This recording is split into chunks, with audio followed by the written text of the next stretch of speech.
problema bang buhay mo? Huwag kang mag-alala. May advice ako. Pakinggan mo. No.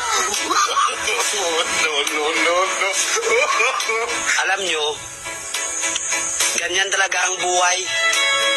Parang life. Basta yung importante ay mahalaga. At kung saan ka masaya, dun ka happy. Basta huwag kang maniwala sa swerte. Kasi malas yun. Minsan ay sometimes, kaya matuto tayong tumanggap ng acceptance. Halimbawa, for example, ang bibi ay sanggol. So kung di mo intindihin, you don't understand.